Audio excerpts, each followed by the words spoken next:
Assalamualaikum warahmatullahi wabarakatuh.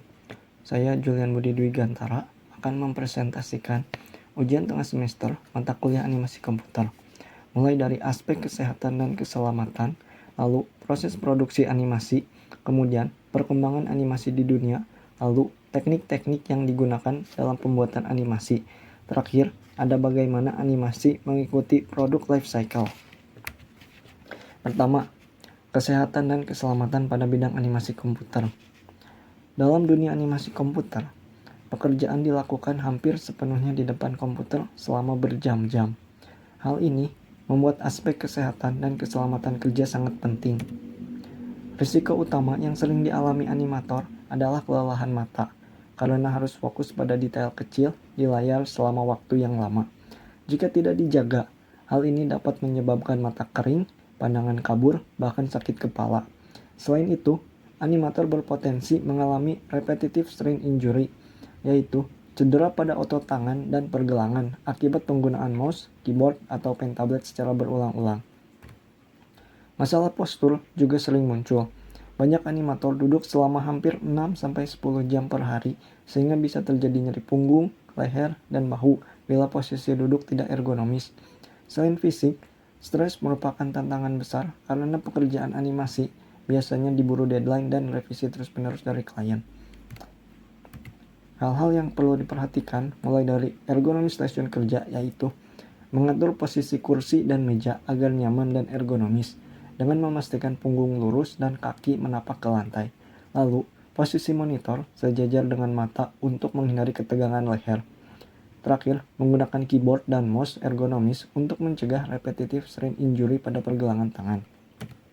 Berikutnya, untuk kesehatan mata, cobalah untuk menerapkan aturan 20-20-20, yaitu setiap 20 menit, alihkan pandangan ke objek sejauh 20 kaki atau sekitar 6 meter selama minimal 20 detik untuk mengurangi kelelahan mata. Kemudian, pastikan pencahayaan ruangan yang memadai dan menghindari pantulan cahaya pada layar. Kemudian, untuk kesehatan fisik pada umumnya, cobalah untuk melakukan peregangan ringan atau berjalan kaki singkat setiap jam untuk mencegah kekakuan otot dan masalah punggung. Juga, pastikan ventilasi ruangan yang baik. Kemudian, untuk kesehatan mental, cobalah untuk mengelola beban kerja dan jadwal yang realistis untuk menghindari burnout. Juga, menjaga keseimbangan antara kerja dan kehidupan pribadi. Berikutnya, alur produksi animasi terdiri dari praproduksi, produksi, dan pasca produksi. Praproduksi merupakan tahap perencanaan dan persiapan seperti konsep dan ide, yaitu pengembangan ide cerita, tema, dan pesan utama. Kemudian naskah atau skrip, yaitu penulisan dialog dan aksi secara terperinci. Kemudian desain, yaitu membuat desain karakter, latar atau background, properti, dan style guide visual. Kemudian storyboard, yaitu pembuatan sketsa visual dari setiap adegan, berfungsi sebagai cetak biru visual film. Kemudian ada layout, yaitu versi kasar film dengan storyboard yang diberi suara dan waktu, atau penentuan tata letak kamera dan posisi karakter. Proses berikutnya adalah produksi, yaitu tahap pembuatan aset dan pengerjaan animasi inti, seperti modeling atau pewarnaan 2 dimensi, yaitu menggambar atau mewarnai keyframe, lalu modeling atau texturing 3 dimensi, yaitu membuat model 3 dimensi karakter dan objek, lalu menambahkan tekstur dan material.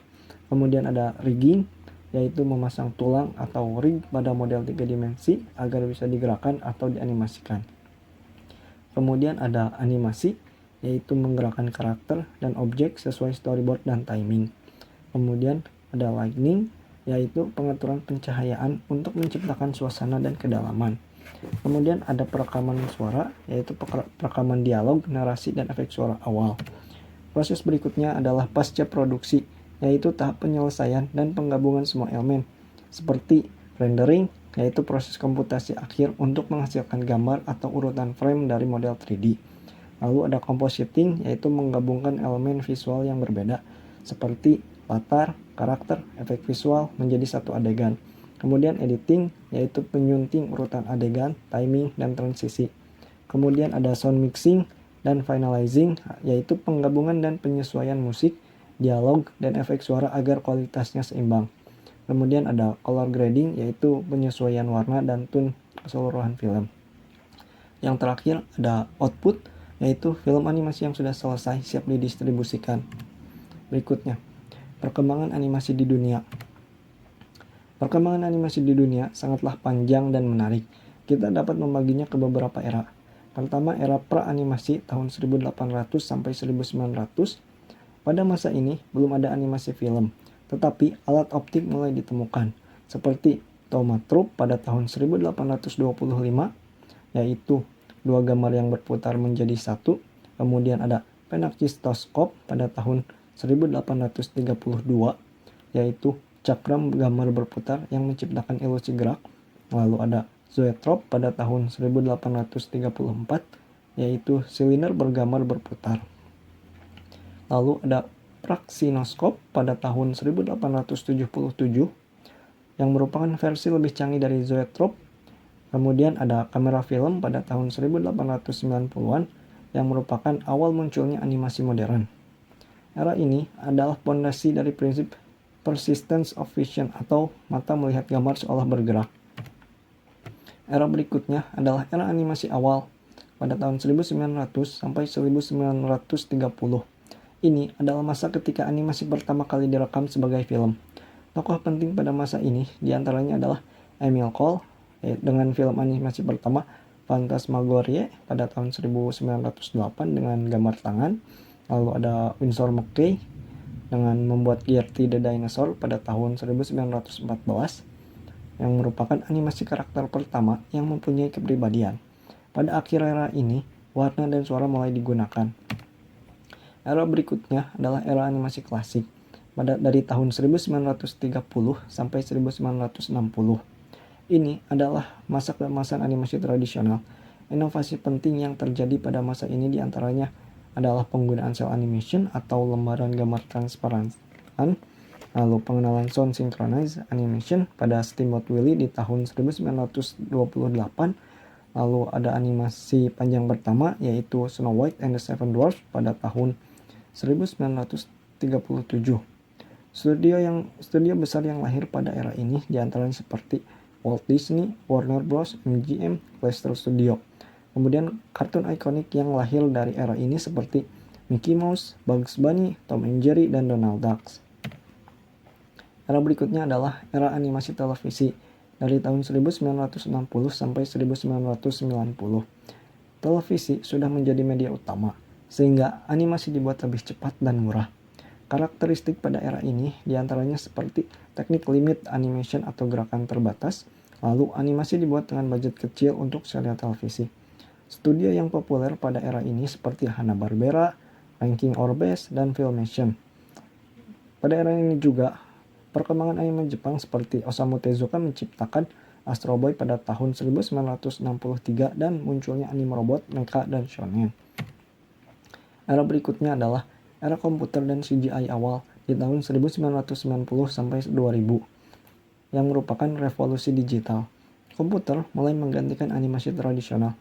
Pencapaian penting di era ini seperti Jurassic Park pada tahun 1993 dengan memperkenalkan CGI realistis, lalu Toy Story pada tahun 1995 yang merupakan film pertama full 3 dimensi dari Pixar, dan juga mulainya penggunaan software seperti Maya dan 3ds Max.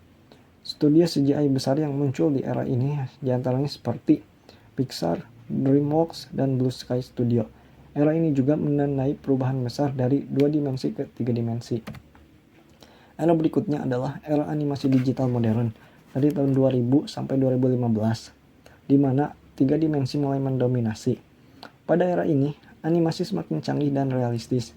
Perkembangan teknologi pada era ini seperti motion capture untuk karakter lebih natural, simulasi fisika seperti air, kain, dan kabut. Lalu ada render engine seperti Renderman, Arnold, dan V-Ray. Contoh film besar pada era ini seperti Shrek, Finding Nemo, How to Train Your Dragon, dan Frozen. Anime Jepang juga mulai mendunia pada era ini seperti Naruto, One Piece, Ghibli, dan Attack on Titan. Era berikutnya adalah era streaming dan media sosial dari 2015 sampai sekarang, di mana animasi untuk semua platform. Animasi tidak lagi hanya untuk film atau TV, tetapi untuk semua media.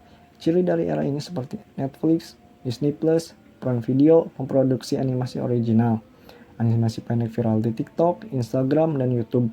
Software gratis seperti Blender membuat animator ini berkembang. Gaya animasi baru pada era ini seperti paduan 2 dimensi dan 3 dimensi, misalnya seperti Spider-Man Into the Spider-Verse dan Arcane dari Riot Games. Lalu di perkembangan dunia game juga ada teknologi real time atau Unreal Engine mulai dipakai untuk film animasi dan mocap semakin terjangkau. Berikutnya, teknik dalam pembuatan animasi. Ada beberapa teknik utama dalam dunia animasi. Di antaranya seperti 2D traditional animation, yaitu semua frame digambar satu persatu. Teknik ini menghasilkan animasi yang sangat ekspresif. Contohnya, film-film Disney era lama. Lalu ada cutout animation, di mana animasi dibuat dengan menggerakkan potongan gambar seperti boneka. Teknik ini lebih sederhana dan cepat. Lalu ada animasi 3D, teknik paling populer saat ini. Karakter dimodel dalam bentuk 3D lalu dianimasikan. Banyak digunakan pada film Pixar, DreamWorks, dan game. Lalu ada stop motion. Teknik ini memanfaatkan objek nyata seperti boneka clay atau miniatur. Objek digerakkan sedikit demi sedikit, lalu difoto setiap frame. Contohnya Coraline dan Kubo. Lalu ada motion capture, di mana gerakan aktor direkam menggunakan sensor, lalu diterapkan pada karakter digital. Sangat populer di industri game dan film action. Lalu ada juga rotoscoping, di mana animator akan menjiplak gerakan manusia dari rekaman video. Hasilnya kemudian gerakan tampak realistis. Lalu ada twinning atau interpolation, digunakan dalam animasi 2 dimensi digital. Animator hanya perlu membuat keyframe, lalu software akan membuat gerakan di antaranya. Digunakan dalam Adobe Animate dan Toon Boom Harmony. Kemudian ada procedural animation, yaitu gerakan dihasilkan oleh simulasi komputer, bukan digambar oleh manual. Lalu ada kinetic typography, di mana animasi yang menampilkan teks bergerak secara dinamis. Sering digunakan untuk video iklan, film intro, dan media sosial. Lalu ada clay animation atau claymation, yang merupakan salah satu bentuk stop motion, objek dibuat dari tanah liat yang dipahat ulang setiap frame.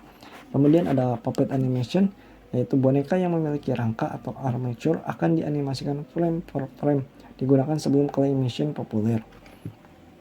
Kemudian ada pixel animation, di mana animasi bergaya pixel kecil khas game retro, banyak digunakan pada game indie modern. Teknik ini adalah menggambar pixel frame demi frame. Kemudian ada flipbook animation, yang merupakan teknik dasar animasi manual. Gambar di pojok buku digerakkan cepat sehingga tampak bergerak. Kemudian ada VR atau AR animation. Animasi dibuat untuk realitas virtual atau VR dan augmented reality atau AR. Karakter muncul dalam bentuk 3 dimensi yang dapat dilihat dari berbagai sudut. Lalu ada hybrid animation, yaitu menggabungkan 2 atau lebih teknik animasi seperti live action dan CGI, 2 dimensi dan 3 dimensi, stop motion dan digital compositioning. Kemudian, produk life cycle atau PLC dalam bidang animasi. Dalam industri animasi, sebuah karya atau film animasi juga memiliki siklus hidup produk. Yang pertama adalah introduction atau pengenalan. Promosi awal seperti poster, teaser, trailer, pengenalan karakter, dan dunia cerita. Distribusi awal di festival film, YouTube, Instagram, atau platform lain. Biaya besar karena marketing dan produksi. Tujuan fase ini untuk menarik rasa penasaran penonton. Fase berikutnya adalah growth atau pertumbuhan, di mana penonton mulai meningkat pesat, film atau serial mulai viral, dibahas di media sosial, merchandise awal mulai dijual seperti figur, kaos, dan stiker. Lalu kemungkinan dibuat season selanjutnya, versi pendek di YouTube, dan kolaborasi brand. Pendapatan mulai melampaui biaya produksi. Proses berikutnya adalah maturity atau kematangan. Animasi mencapai titik popularitas tertinggi, lalu produk perkembangan menjadi franchise, misalnya mainan, game mobile atau PC, novel atau komik, theme park mini, dan penggemar stabil dan secara global. Kemudian pendapatan besar secara berasal dari lisensi dan merchandise, bukan hanya penayangan. Contohnya seperti Minions, Pokemon, dan Naruto. Kemudian ada decline atau penurunan, di mana penonton mulai menurun, kemudian tren baru menggantikan animasi lama, merchandise tidak lagi laku seperti dulu, dan konten hanya ditonton penggemar lama. Namun, di industri animasi modern ini, fase decline dapat ditunda melalui remake atau versi baru, reboot cerita, film spin-off, kolaborasi cross media, dan penambahan konten di platform streaming. Untuk memperpanjang umur animasi, studio biasanya melakukan 1. Rebranding karakter, 2. Adaptasi ke format lain seperti game, komik, novel, dan VR, 3. Special episode, 4. Merchandise edisi terbatas, 5. Kolaborasi dengan influencer atau brand besar. Mungkin cukup sekian dari saya. Wassalamualaikum warahmatullahi wabarakatuh.